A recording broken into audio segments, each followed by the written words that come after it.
Okay. Welcome everybody to the PyMC Labs webinar. Very excited to have Alex and Colt here, people we worked on this project with. I'm Thomas Wiki, I'm the founder of PyMC Labs, and we help businesses make better decisions by using PyMC and other cool tools to estimate things and build custom models. And this is one of those examples that we're really eager to showcase. And so Colt was the person who worked on this from the PyMC Lab side, and Alex is from the customer side, where they approached us with this very particular problem of running customer lifetime value models. And that's what we're going to talk about today. So Colt, do you want to introduce yourself?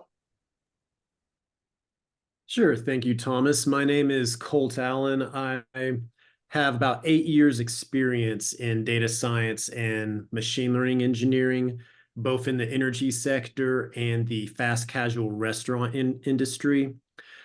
I started my first CLV project while working here at Bagel Brands and had a lot of issues with the existing open source offerings, which led to my getting involved in the development of open source CLV solutions and joining the Primacy Marketing project.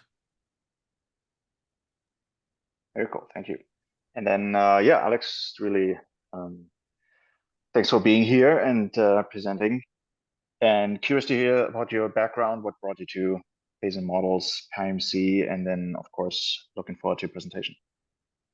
Yeah, hi everyone. So I'm Alex and senior data scientist with Wärtsilä. And basically I have a doctoral degree in process control, chemical engineering from Aalto University. And basically then after that I worked for some time, a few years in oil refining industry, and then spent some years working as product manager in the very same industry, where I was managing a kind of product line of real-time optimization products. And later I got fascinated with data science, so basically then spent several years working on different data science projects, ranging from marketing to field services. And maybe my journey to probabilistic modeling and Bayesian modeling I can actually maybe touch upon in the presentation.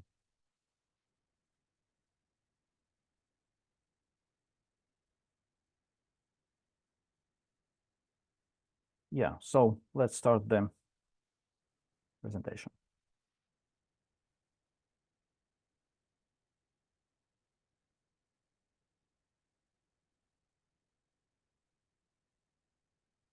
Yeah, so customer lifetime value modeling in marine industry. So first I thought that I give you some context in what marine industry really is and what Wärtsilä does.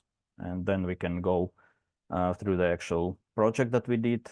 And then I will share also some next steps on how we're gonna use the model we built in the project. Yeah, so that's me. And this is Wärtsilä. So Wärtsilä is shaping the decarbonization of marine and energy industries. And Wärtsilä started as a actually sawmill. It's almost 2 centuries old company. And the first engines, so Wärtsilä is kind of mainly known for its engines. So the first engines Wärtsilä started to produce already in 1938. Through licensing agreement, and first engines were built in 1950s. And then Wärtsilä was pioneering dual fuel engines, which could operate and switch between fuels without losing power and speed. And later, Wärtsilä was recognized by Guinness World Records as the most efficient 4-stroke diesel engine producer in the world. And also, Wärtsilä was recognized by Time magazine as 100 most influential companies. Wärtsilä's purpose is enabling sustainable societies through innovation and technology and services. And what's more, maybe fascinating about Wärtsilä is 1 in 3 vessels in the world actually use Wärtsilä's equipment, and that's roughly 30,000 ships. Energy systems, power plant storage provide reliable electricity and power in more than 180 countries. It's roughly 79 gigawatts power plant capacity and 125 energy storage installations. So that's quite large company. Wärtsilä is a global company with roughly 18,000 people working from 280 locations, 130 nationalities, and 6 billion euros of net sales. Then these figures are from 2023. Yeah, so Wärtsilä's decarbonization targets for 2030 is to provide product portfolio which will be ready for zero carbon fuels, e-fuels, for example, and also Wärtsilä seeks to become carbon neutral in its own operations.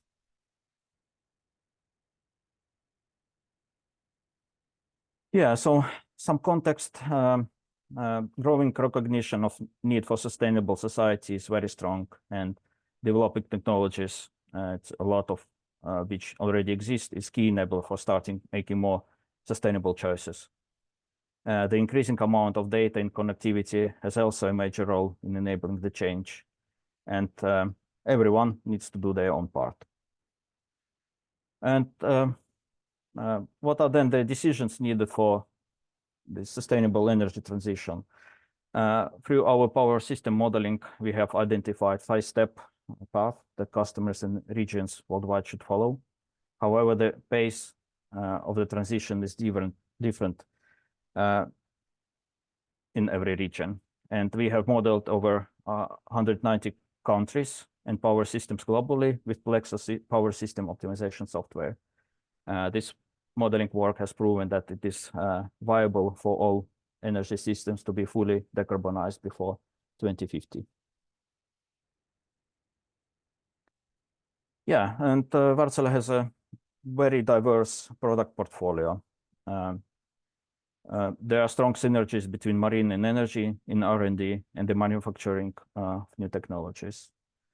So here's an overview of some of the core offerings. So fuel flexible engines that can power vessels and power plants with whatever sustainable fuel innovations become. Hybrid and battery solutions for marine balancing energy storage solutions for energy customers. Energy saving technologies for improved vessel performance, emissions abatement technologies, including maritime carbon capture, as well as industry leading fuel research in our own fuel laboratory, for example. Digital solutions enabling optimized, cost efficient and cyber secure operations, that's important, and service at the site on board vessels and power plants.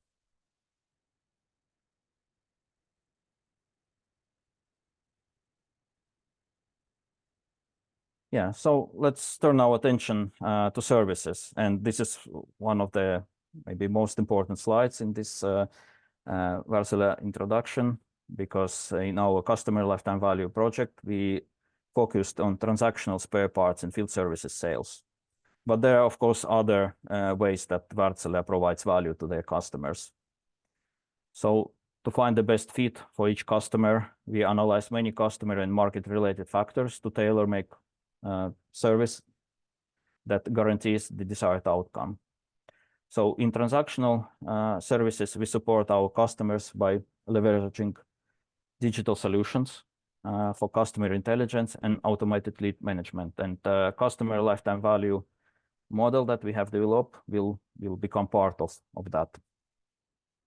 And then through optimized maintenance, we deliver enhanced performance. And it is also important to notice that going green is not always about investing in new assets. For many customers, the opportunities of retrofitting, upgrading, and converting existing assets are more suitable. And finally, performance-based agreements where we share the operational risk and guarantee performance by leveraging connectivity, big data, and analytics. Roughly 25% of our installed base is covered by agreements or performance-based agreements.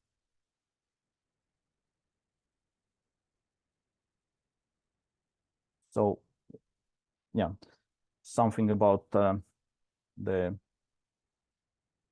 amount of R&D Wärtsilä is doing. So we investing roughly 4% of our net sales into R&D, and in total there are almost 3,000 patents and patent applications. And so far, me together with our colleagues have generated around 1,000 ideas and inventions. Yeah, so basically decarbonizing future requires flexible fuel technology. And you can see that there is a very big spectrum of various fuels that can be utilized, e-fuels, and then later on hydrogen. So maybe here I will share a couple of examples of customer stories just to give this kind of context on what it does, what it actually means to do decarbonization of marine industry.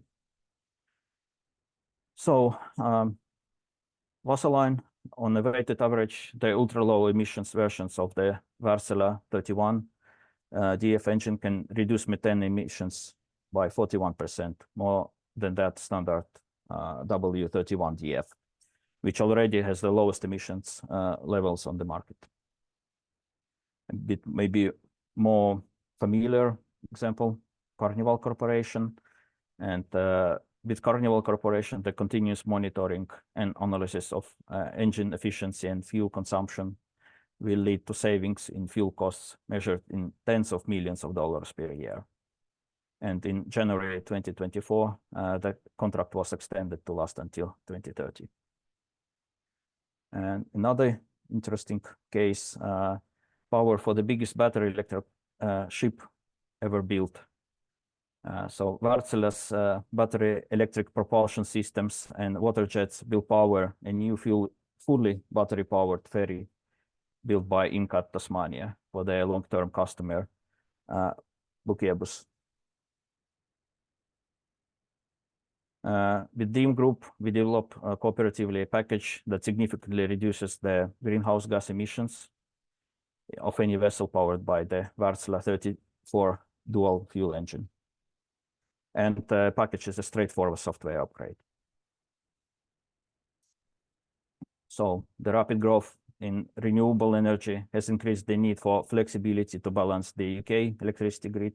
So Centrica invested into 50 megawatt flexible power plants to tackle issues created by intermittent renewables.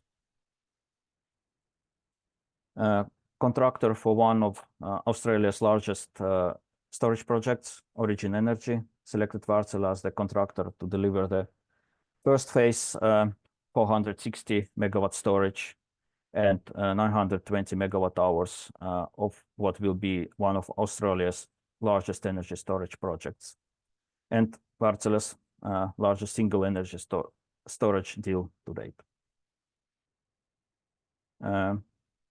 Supporting efforts towards net zero carbon emissions in the US, Wärtsilä and Omaha Public Power District signed a 10-year guaranteed asset performance agreement covering 150 megawatt plant in Omaha. The plant will provide balancing power as part of the utilities power with purpose project and initiative designed to add between 400 and 600 megawatts of solar generation and 600 megawatts of natural gas generation. And finally, gas conversion accelerate Brazil's journey towards decarbonization. Our 3 power plant conversion projects will reduce 105,000 metric tons of carbon dioxide equivalent per year, and sulfur oxides by 75%. The CO2 savings is equal to taking roughly 23,000 cars off the road.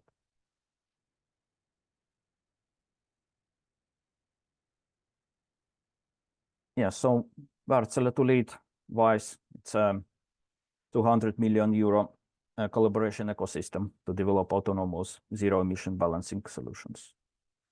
And roughly 200 Finnish companies will participate in that. Yeah, so some key figures that we already covered. So order intake Wärtsilä was around 7 billion euros, and net sales 6 billion euros. So quite large company and going strong. So quickly then how businesses divide between marine and energy. So both have around 45%, and geographical locations are then divided between Europe, America, and Asia with roughly equal parts, and then others being 10%. Yeah, so you can find out more by visiting Wärtsilä's website, and we will go into the actual project that we did with PyMC Labs, with Colt and Ricardo. So I will give some background on how our journey became, or started rather. So the reality is quite noisy, and there is lots of uncertainty. And when doing machine learning modeling, so that basically manifests through data quality. First of all, because people have different preferences, everyone work in their own way. Someone, for example, when it comes to filling in some CRM fields, they focus on one set of fields, then another person will focus more on the other set of fields, and this basically will create some discontinuity between people, and which will then be present in the data. And of course, our world changes, so also business processes needs to change to follow the where market is going, and where in general culture is going. So business processes change, and so there's another point of discontinuity that we might encounter when working with the data. And of course, then there are lots of unknowns, like we not only kind of missing some data due to how people interact with machines, but there are also many unknowns, like we don't know what customers, what kind of needs they have actually, and basically what will be some new legislation that we can expect. So lots and lots of noise and uncertainty. And of course, then it makes sense to somehow be able to describe this uncertainty. And that's, of course, natural way to use probabilistic modeling and Bayesian modeling specifically. And there are quite some benefits that we discovered that Bayesian modeling can provide. So, of course, we have many people, very knowledgeable, experienced people who have vast amounts of knowledge. And Bayesian framework offers a quite convenient way of actually incorporating this knowledge directly into the model. Then data scarcity. For example, for some market segments, we might have lots of data. For others, not so much. And through hierarchical modeling, we actually can, to some degree, alleviate this problem. And of course, then reality being uncertain and noisy, then actually makes sense to have a measure of uncertainty in our model predictions rather than having like point predictions. We actually can say that how certain we are about certain predictions.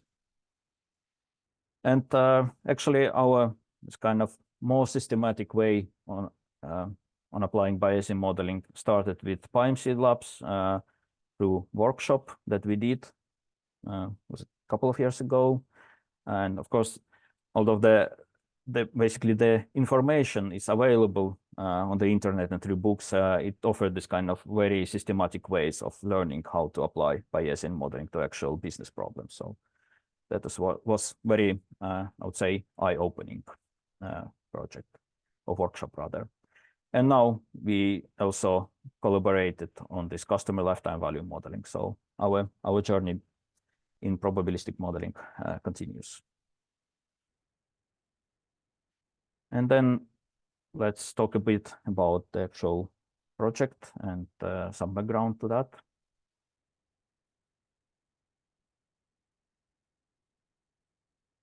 So basically, the problems or challenges rather that we encounter is first of all that customer needs are not well discovered. So the most value Wärtsilä can provide is when we can be proactive in suggesting what kind of course of actions they should take. But if we don't know what they're doing, it's very difficult. And one of the challenges is, of course, limited sales resources, that you cannot have too many salespeople. So there's a limit to that. So basically, it's another challenge that we should somehow address. And of course, then there's changing market situation, legislation, different customers operate in different ways due to their geographical locations, how they used to do business, and also in different segments, customers do things differently. So cruise operator might do things differently than, for example, tanker operator. So we need some kind of alternative ways of getting insights. So of course, if we had unlimited salespeople, then we could call all of our customers and talk about that, what challenges they're encountering and so on. Of course, even then, we probably wouldn't be able still to have the complete information. And yeah, so like I mentioned before, transactional spare parts and field services is where our customer lifetime value project focused. And this is basically a specific customer category. First of all, described by actually it's quite large number of our customers, and we have this kind of on the needs-based relationship. So it's very loose. So maybe we don't have that much information of what customers are actually needing, because they are contacting us when they need certain spare parts or field services. So there is definitely a lack of information of how we can serve them better. And like I mentioned, also different industries operate differently. So it makes sense to somehow also address that problem. And customers, not only that there's a very large number of them, but also they're geographically very diverse. So we actually needed a team comprising analytics experts, account managers to properly scope this project and basically create good objectives that were of use to the business. So objectives were to segment, first of all, customers based on their buying behavior, such that we could address better their needs or needs of each segment in a maybe more appropriate way. And then to calculate order value for the next 12 months. So we know that how much orders we can expect in the coming year. And then some remarks about the data. So we used roughly 15 years of data for spare parts and field services orders. And we, of course, then filtered out some anomalous values, because in some special cases we could observe that there were different ways of actually treating how we do business with customers, and we wanted to kind of focus on this kind of very general way how we do business. So we had to filter any orders that were not falling under this this kind of general way of doing business. Some customers, of course, had incomplete data, and we had to remove them from the data set, such that we could focus more on the more kind of data-rich data points. And we also included the engine power as a covariate in the model to provide more accurate results. And then I wanted to present some selected results from our project that Colt and Ricardo were doing. And so basically the project comprised 3 parts. So of course, naturally, exploratory data analysis. So we needed to know that what's the data quality we are looking at, and what needs to be done to it. And that's where we basically discovered these different anomalous effects present. And then, of course, as we wanted to have customers segmented based on their buying behavior, so we applied RFM segmentation, so recency, frequency, monetary value segmentation, and then to get the order value for the next year, then we did some CLV modeling. And Colt, if you would like to provide some additional details, please go ahead.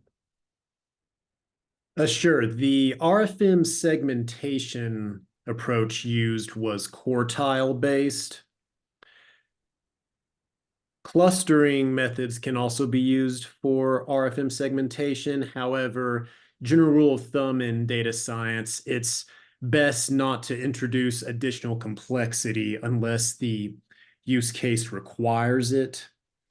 And these RFM segments that were determined are a good way to bucketize customers based on general characteristics.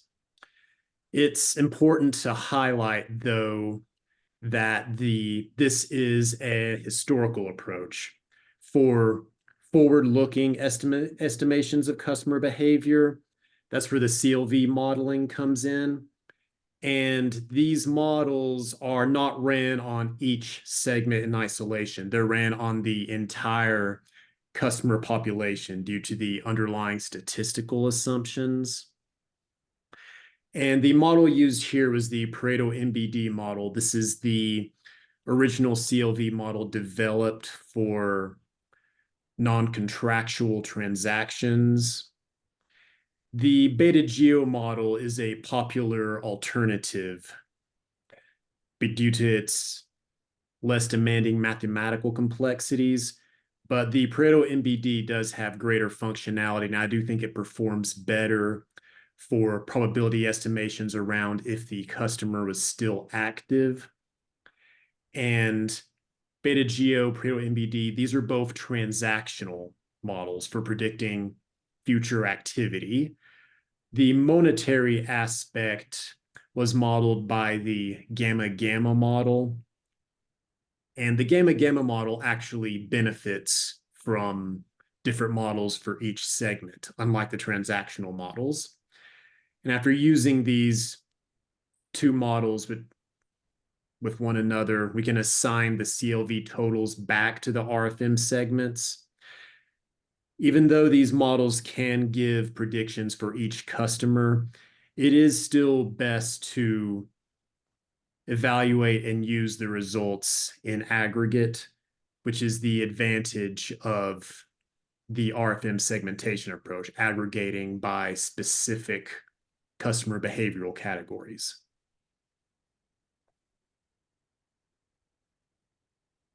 All right.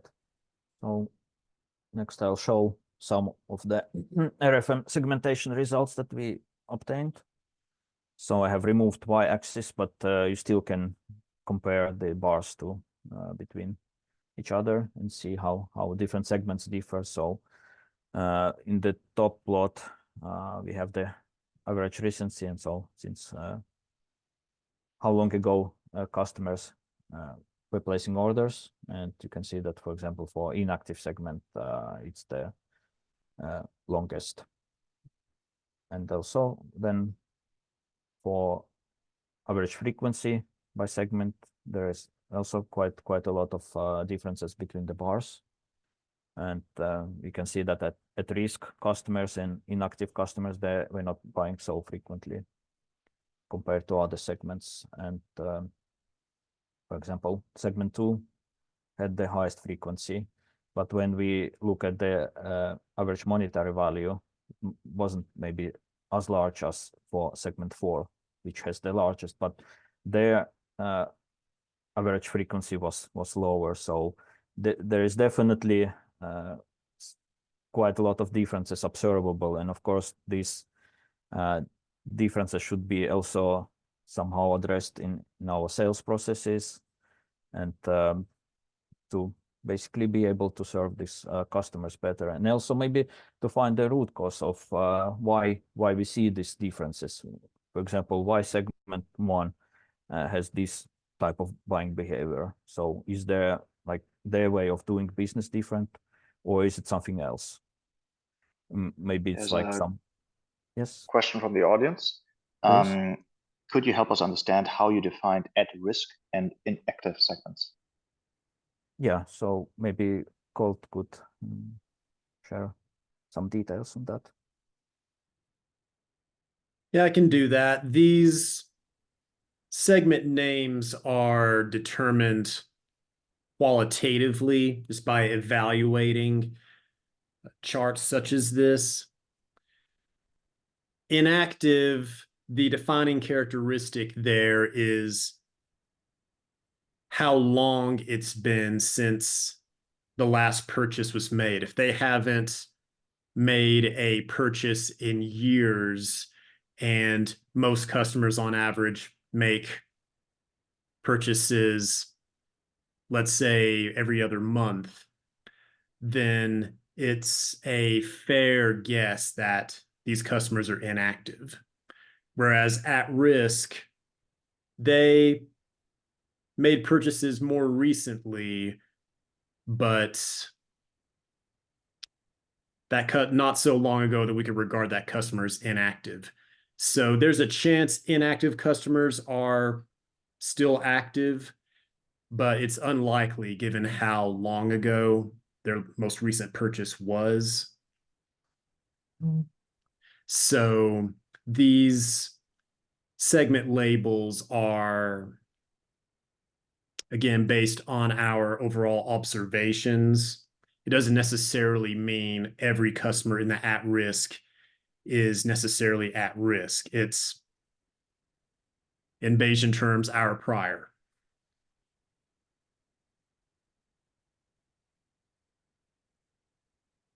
Great, thanks. So let's move on some other results that we observed. So like I mentioned, that we used engine power as a covariate, which is of course time invariant, hopefully. Hopefully that the engines are able to run on the design output. And what we observed is that it has a significant effect on the time between purchases, but for example, not on the dropout rate. And is there anything, Colt, you would like us to add to this? I think you covered it pretty well, Alex. I'll just add that time between purchases and dropout rates within the transactional model, covariates can be specified separately. So the user is able to pick and choose combinations of covariates that provide the best performance. Yeah, and by the way, I forgot to mention that the package used in this project was PyMC Marketing. Yeah, and then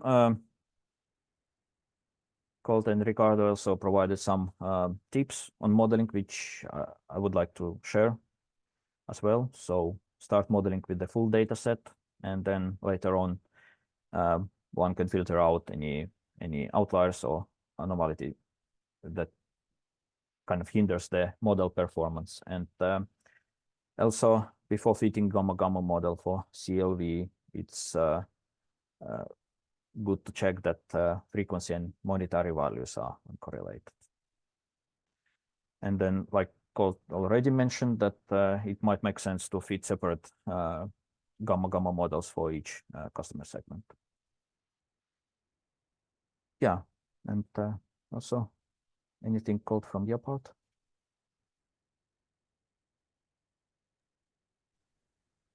I think this slide summarizes things pretty well. I'll wait for any specific questions. Thank you.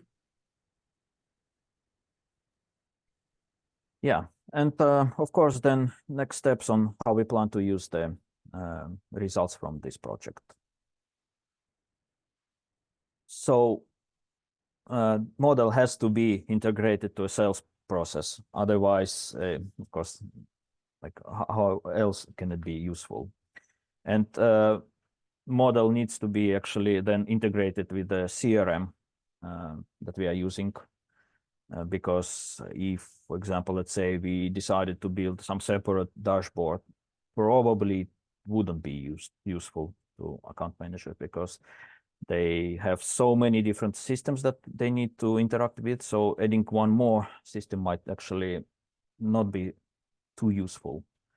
So this kind of like my advice and how we want to proceed in the next steps is to don't build separate dashboards, and because in my opinion, dashboards is where machine learning models go to die. So it has to be integrated to CRM, where the access to the predictions is easiest. And then we were planning on applying some A/B testing to trying out different approaches on how to engage customers, and also to kind of evaluate how we should be running sales and marketing efforts. And then one last slide that I wanted to share, and it's because I'm a control engineer, and of course I tend to think sometimes in terms of control. So in process control, so basically these slides I wanted to share that how to run this kind of machine learning projects where you have to kind of integrate the some machine learning solutions to existing business processes. So how to do it and how not to do it. So in process control, there is a concept called model predictive control, where an algorithm calculates control actions based on some model predictions. And the kind of the best thing about this approach is that models do not need to be very accurate. They can be very crude. The only thing that one should take into account that basically the sign of each control action is known. So yeah, so models don't need to be accurate because controller does this kind of very small incremental steps until we reach the desired target. So same can be basically applied to machine learning projects. So where projects should be allowed to run long enough that we could do this kind of incremental steps to change our existing business processes such that we could reach this desired target. I have observed that many projects that try to do this kind of very large step changes failed. And basically the same is in oil refining, for example, or petrochemical. When controller does very large steps, then there might be we might run into some trouble. So allow for this kind of small incremental steps to ensure that the results you obtain from such projects are actually useful. So this basically concludes my presentation, and I think we are ready to take some questions. Great, thank you. Here's a question. How are your business partners making use of the results of the CLTV model? What decisions do the model results drive? Yeah, so we are still deploying the model, and so our idea was to actually use the model to evaluate what is the expected monetary value we can expect from customer segments or single customers.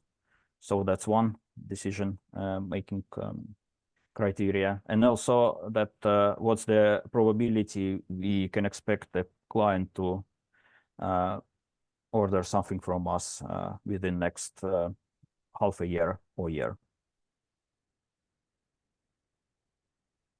Yeah. So I guess you already mentioned, but the next challenge is getting this into the CRM somehow. Is that, I don't know, a technical challenge, an organizational one? Yeah, it's just work, I would say. So we deploy our models in AWS as Lambda functions typically, and then we also connect them to different data sources. So we have, for example, enterprise data warehouse where we have our order data. So but that's already like taken care of. So and then we typically use an API.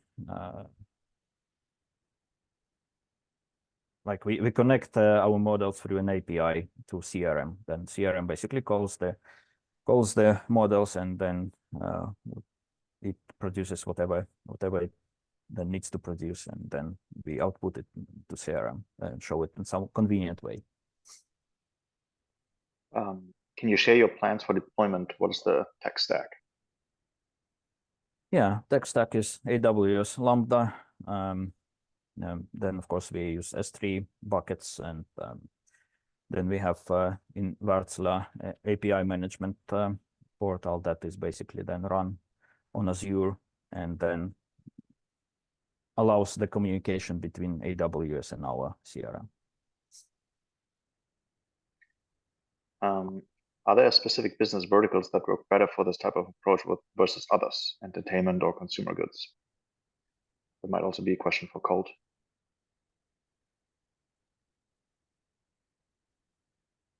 Giving the most general response, the specific models used assume non-contractual transactions. If there's any kind of like membership fee involved, then that would warrant a separate modeling approach. But there are CLV model types for this type of contractual thing too, right? It's just a matter of like picking the right one for your use case. That is correct. We have one in PyMC marketing called the shifted beta geo model that can be used for subscription-based services. Yeah. And I mean, in general, CLV models are used across all kinds of industries. Really, I don't think there's a limit to, like, there's no one that comes to mind where you wouldn't want to know something like that. Particularly if you're using marketing mix models, then this is essentially the other side of the coin. So there it's about how much do you have to spend to get one customer, right? How much marketing dollars do you have to spend to get a customer? And then the CLV side is, okay, well, what is that customer worth for me? And really, this is what you're trying to maximize, right? It's like, what's the most efficient spend to get the most value customers, right? So oftentimes when you do MMM modeling, you model just the number of new users you're getting or the number of sales, but really, or like revenue, but really what you want is to model the CLV. So there's some really interesting work going in combining these two. And maybe there's still some questions, but maybe I'll just show real quickly what PyMC Marketing is about. So PyMC Marketing is our open source package that allows you to do marketing mix models and MMs as well as CLV. And CLV really was driven by Colt here, who added a lot of the different functionalities. So this is the GitHub. You can just find it under our PyMC Labs, PyMC Marketing. It's easy to install. It's based on PyMC, as the name implies.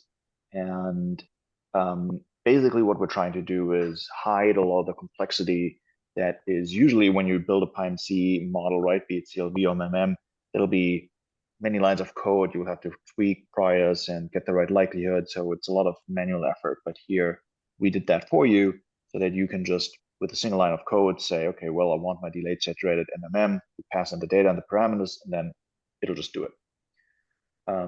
Or CLV. So here is what Colt talked about for the different cases. So you can have contractual, non-contractual, and contractual, and continuous and discrete.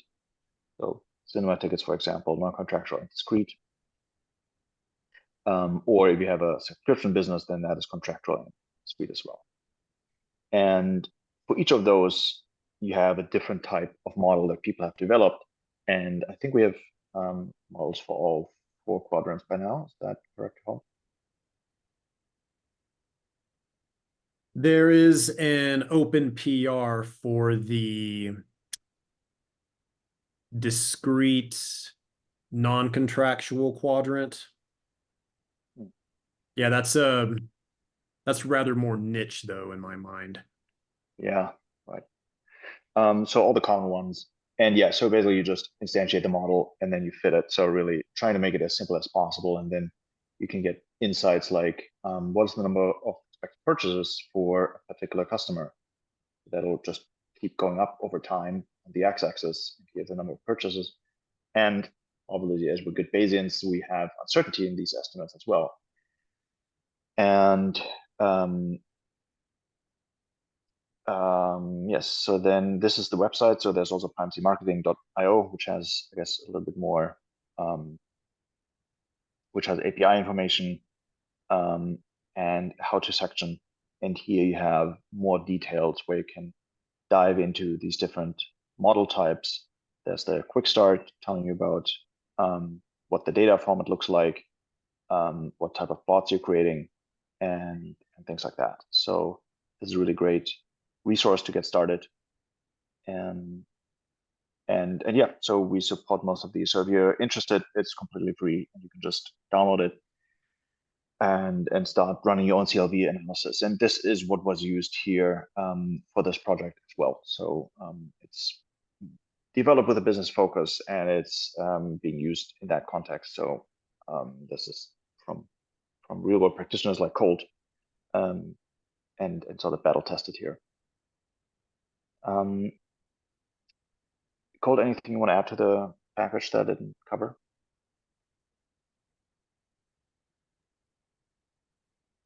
I think that was a very good overview, Thomas. Thank you.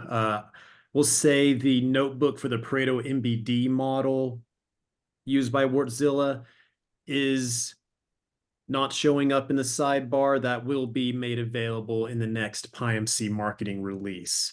However, if you want to get a little preview, in the URL, if you change stable to latest, the development documentation, that notebook is viewable. Cool, thank you. And then also, I'm curious, Alex, how that engagement went from your side, like in terms of, I don't know, just even thinking about that you may need help with this from other people. I mean, obviously we did the workshop together. Did that sort of give you the idea? And then like, yeah, how did the model development and the insights get translated? What was that experience like for you? Yeah, like in general, I like the collaboration was very smooth and pleasant. And yes, indeed. So after the PyMC workshop, we actually the CLV modeling kind of idea originated there. So we started talking internally that it would be nice to actually have this kind of CLV model, and then eventually we contacted PyMC Labs and started the collaboration, which went very smoothly, and it was a real pleasure working with Colt and Ricardo. And in terms of the practicalities, like the update calls and things like that, like, or did you feel that there was I mean, one thing that is always important for us, so I'm curious, I'm hopeful that like we achieve this, is also the knowledge transfer, right? In terms of not just like developing a solution and then going over the wall, but really like taking you through the process of how we're doing things and like explaining it step by step. Yeah, so we initially had the project kickoff, and then planned us this kind of bi-weekly update sessions with guys, and I think it went very smoothly. So of course they were really like eager to, I don't know, accommodate our needs, and yeah, I think I was very pleased with our collaboration. Yeah, and I mean from our side also, it was really nice and really cool, basically, to get the opportunity to really use these open source tools in the setting, and always that brings up a lot of developments that make the tool better, and then allows us to really tailor the tool to your use case. Like the pull request that's out there for like this particular model type that you use is in there, and this is something that I think is it's kind of neat that you will just basically have that solution be maintained right in the open source space, and it'll just like keep getting better, and bugs will get fixed, and you'll just have to upgrade. Yeah, exactly. Without PyMC Labs input, we wouldn't be able to actually maybe achieve the results we were able to achieve. Also because, for example, due to this additional functionality that was developed during the project. So that was very cool. Yeah, and for us, it's always nice if we can then use that to like make the open source tools better, which like then benefits everyone. So that's really nice, right. Prosperous cycle. Yeah, and I'm really glad that our project was of use to a larger audience and developers out there. So that's really cool. Yeah. Some other audience questions. I guess we're getting close to time. How do you measure these incremental steps and KPIs over time? How do you compare them? Yeah, so it's basically using A/B testing has this kind of functionality of providing that is the effect actually statistically significant or not? So A/B tests. And then last question, how did you create the segments 1 to 4 that we saw previously? Yeah, yeah, maybe Colt, if you could answer that question.